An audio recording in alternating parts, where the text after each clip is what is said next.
Hello అండి, welcome to our channel ఇట్లు sherwani talks. ఇదైతే వచ్చేసి బ్లాగ్ మనకి అంబర్పేట బోనాల రోజు అండి. మాది వచ్చేసి అంబర్పేట ఇక్కడ. సో ఆ రోజు యాజ్ యూజువల్ లేచి అత్తమ్మ లేచి డైలీ పూజ చేసినట్టుగా పూజ చేసేసారు. సో బోనం కోసమని అన్నీ రెడీగా పెట్టేశారు అత్తమ్మ వాళ్ళు. సో ఇక్కడ వచ్చేసి వేపాకులు బోనం కోసం అనేది వేపాకులు కూడా రెడీగా ఉన్నాయి. ఆలోపు నేను బోనం కోసం ఏమేమి కావాలి అనేది నేను కిచెన్లోకి వెళ్ళి మొత్తం ప్రిపరేషన్ చేశాను. ప్రసాదాల కోసమని చూడండి, యాజ్ యూజువల్ ఎలా ఉంది అంతా నా కిచెన్ గందరగోళంగా ఉంది ఆ రోజైతే. సో దానికోసం అనేది నేను ఇక్కడ ఆల్రెడీ బెల్లమన్నం రెడీ చేసి పెట్టేశాను. సేమియా పాయసం కోసం కూడా ప్రిపరేషన్ ఉంది. చూడండి, ఇక్కడ మా పాప వచ్చేసి నేను కిచెన్లోకి వెళ్తే నాతో పాటు ఏదో ఒకటి హెల్ప్ చేయడానికి వస్తుంది. హెల్ప్ చేయడం పక్కన పెట్టేస్తే డబుల్ పని మాత్రం పెట్టేస్తుందండి మా పాప. వద్దు నన్ను బయటికి వెళ్ళిన అంటే వెళ్ళి ఆడుకుంటూ ఉంటుంది. ఇక హాల్లో అటు ఇటు తిరుగుతూ ఉంటుంది. పాపం ఏం చేయాలో ఏం దోచట్లేదు అసలు. మా పాపకి అయితే తిరుగుతూ ఉంది, ఆడుకుంటుంది. ఆలోపు నేను మళ్ళీ కిచెన్లోకి వెళ్ళేసి ఇక నేను ప్రిపరేషన్ స్టార్ట్ చేశాను. నేను అంటే తనని ఆడిపించుకుంటూ నేను వంట చేస్తున్నాను. సేమియా పాయసం కోసమని కొంచెం గీ వేసి మొత్తం వేంపేసుకున్నాను. వేపుకొని ఇక్కడ ఆల్రెడీ ప్రిపరేషన్ చేశానండి. అందులో అంటే పాప ఉందని కొంచెం వీడియో తీయలేకపోయాను. సో టీ పెట్టేశాను. మొత్తం పొంగిపోయిందండి. మా పాప దాసలో పడేసి పాప అటు ఇటు ఉరుకులాడిస్తూ ఉంటుంది. మొత్తం పొంగిపోయింది. సో ఇది వచ్చేసి మనకు అమ్మవారి కోసమని చింతపండు పులుసు కంపల్సరీ కదా, పచ్చి పులుసు. ఇది కూడా ప్రిపేర్ చేశాను. మనకు బోనంలోకి కంపల్సరీ. సో దీంట్లో ఏంటి అంటే రసం తీసుకొని మనం వేరే ఐటమ్స్ ఏం కలపకూడదు. జస్ట్ రసం తీసుకొని అందులో కొంచెము పసుపు అండ్ సాల్ట్ ఈ రెండు మాత్రమే యాడ్ చేసుకోవాలి. వేరే ఏమీ వేసుకోవద్దు. ఎందుకంటే అమ్మవారికి మనకు బోనంపు సమర్పిస్తున్నాం కాబట్టి. సో ఇవన్నీ మనం ప్రిపేర్ చేసుకొని పక్కన పెట్టేసుకున్నాను.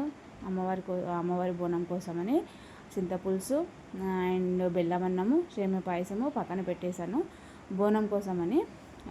సో ఇవన్నీ మళ్ళీ నేను కిచెన్లో నుంచి నేను మళ్ళీ పూజ గదిలోకి అత్తమ్మ దగ్గరికి వచ్చేసానండి. ఎందుకంటే అత్తమ్మ బిజీగా బోనం ప్రిపరేషన్ చేస్తూ ఉంది. చూడండి, ఇక్కడ మా అత్తమ్మ అండి పూజ గదిలో కూర్చొని బోనం అనేది ప్రిపేర్ చేస్తూ ఉంది. మేము ఎవ్రీ ఇయర్ వచ్చేసి 2 బోనాలు తీస్తామండి. ఒకటి మా ఇంటి దేవతకి, ఒకటి అమ్మవారికి, 2 తీస్తాము మేము. మొత్తం కంప్లీట్గా మొత్తం ఆయిల్ పెట్టేసి మొత్తం పసుపు అనేది జల్లెడతో వేసి నిండు చేసేస్తుంది. రెండు ఉన్నాయి చూడండి ఇక్కడ మీకు. మేము కొత్త కుండ అంటే ఎవ్రీ ఇయర్ వచ్చేసి మేము స్టీల్ బిందెలో తీసేవాళ్ళము. బట్ ఎందుకంటే ఈసారి అత్తమ్మకి చెప్పాను, వద్దులే మనకు కుండలో తీస్తేనే చాలా బెటర్ అంటే అమ్మవారికి మోక్షం అని చెప్పారు.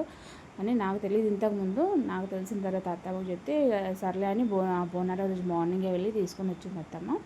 సో మేము ఈసారి వచ్చేసి ఫస్ట్ టైం మేము కుండలో బోనం తీస్తున్నాం అనమాట. బోనం తీసిన తర్వాత మా అత్తమ్మ ప్రిపేర్ చేసిన తర్వాత మా అత్తమ్మకి అమ్మవారి ఫేస్ అనేది మొత్తం ఇట్లా బోనం మీద అంటే ఇట్లా రాయడానికి రాలేదు నాకు చెప్పేసింది. సో నేను ఫస్ట్ టైం అండి బోనం ఎత్తడం కానీ బోనం ప్రిపేర్ చేయడం కానీ.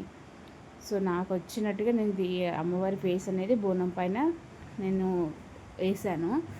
సో రెండుటికి వేసిన తర్వాత ఇక మళ్ళీ అత్తమ్మ ఇచ్చింది కంకణం ఉంటుంది కదా, కంకణాలు అలాగే పువ్వులు బోనం కట్టేయమని చెప్తే 2 కట్టేస్తున్నాను నేను. కట్టేసిన తర్వాత చూడండి మీకు చూపిస్తాను. సో ఎవరు ఏమనుకోవద్దు, ఫస్ట్ టైం అండి నేను బోనం ప్రిపరేషన్ మళ్ళీ చెప్తున్నాను, బోనం ప్రిపరేషన్ కానీ బోనం ఎత్తుకోవడం కానీ. సో నేను ఇలా బోనం పైన అమ్మవారి ఫేస్ ఇవ్వడం కానీ ఫస్ట్ టైం అండి. చూడండి ఈ విధంగా వచ్చేసిన అమ్మవారి ఫేసెస్ ఇవి 2. నాకే భయమైంది అసలు ఫస్ట్ టైము. అసలు అమ్మవారు ఎలా అసలు నాకు భయం వేసింది. అంటే ఫేస్ వేస్తున్నప్పుడే చాలా భయం వేసింది. చూడండి ఫస్ట్ టైం నా చిట్టి తల్లి కాళ్ళకి అనేది పసుపు పెట్టేశాను. ఎంత బుద్ధిగా ఉన్నాయి నా తల్లి. ఏడుస్తుందని చెప్పేసి ప్లేట్లో కొంచెం అన్నం పెట్టేస్తే తను తినుకుంటూ ఆడుకుంటుంది. ఆలోపు అత్తమ్మ వచ్చేసి మొత్తము 2 బోనాలు ప్రిపేర్ చేసి పెట్టేసింది అక్కడ. చూడండి గల్లీలో నుంచి మొత్తం బోనాలన్నీ వెళ్తున్నాయి. ఇంకా మా నేను బోనం అంతా ప్రిపేర్ చేసి నేను రెడీ అవ్వడానికి వెళ్ళాను. అత్తమ్మ నేను రెడీ అవ్వను. ఆలోపు మా పాప కూడా మా ఆయన ఎత్తుకొని బయటకు వెళ్ళిపోయారు. ఇవన్నీ మా గల్లీలో బోనాలండి. మేము వీళ్ళతో పాటు ఏం వెళ్ళలేదు. ఎందుకంటే పాప చిన్నగా ఉంది, ఎక్కువసేపు అయితే టైం పడుతుంది టెంపుల్ దగ్గరికి వెళ్ళేసరికి. ఎందుకంటే పోతురాజు అమ్మవారు వచ్చిన వాళ్ళు ఉంటారు కదా. సో అదంటే కొంచెం టైం పడుతుంది కాబట్టి మేము వీళ్ళతో పాటు లేదు, మేము సపరేట్గా వెళ్ళామండి మేము బోనం తీసుకొని. ఇది వీడియో మొత్తం మా ఆయనే తీశారండి. నేను మా అత్తమ్మ రెడీ అవుతుంటే ఈ వీడియో మొత్తం మా ఆయనే తీసేసారు. ఇది మా గల్లీలోనండి. పోతురాజుల హంగామా చాలా హ్యాపీగా అనిపించిందండి అసలు. అందులో ఎగ్జైట్మెంట్ అంటే నేను ఫస్ట్ టైం నా మ్యారేజ్ తర్వాత ఫస్ట్ టైం నేను బోనం ఎత్తుకోవడం. సో చూడండి, యాజ్ యూజువల్ నేను బోనం రెడీ అయి పెట్టేసిన తర్వాత ఫైనల్లోకి నేను ఇలా రెడీ అయ్యానండి. ఓకే, బోనం తీసుకొని వెళ్తున్నాము. ఇది ఫస్ట్ బోనం అండి మాది. ఇంటి దేవతది అమ్మవారిది. వచ్చి కింది వరకు తీసుకొచ్చి మళ్ళీ అక్కడ పెట్టేసి గేట్ వరకు వచ్చేసి కొబ్బరికాయ కొట్టి మళ్ళీ రిటర్న్ లోపలికి వెళ్ళి పెట్టి మేము ఇంకో బోనం తీసుకొని వచ్చాము. ఇదండి, ఇది బయట అమ్మవారి దగ్గరికి తీసుకెళ్ళడానికి.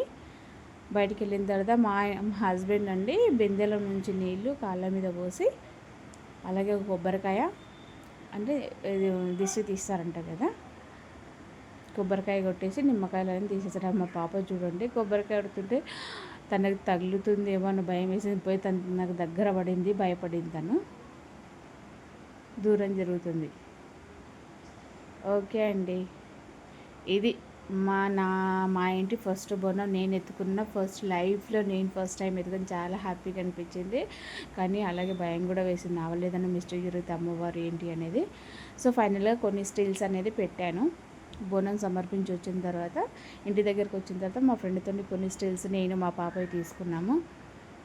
ఇది అండి ఫైనల్గా. మీకు నచ్చితే లైక్ చేయండి, షేర్ చేయండి. ఇప్పటివరకు నా ఛానల్ చూసారు కదా, వీడియో చూసారు కదా, లైక్ చేసి సపోర్ట్ చేయండి please. Thank you for watching in my channel.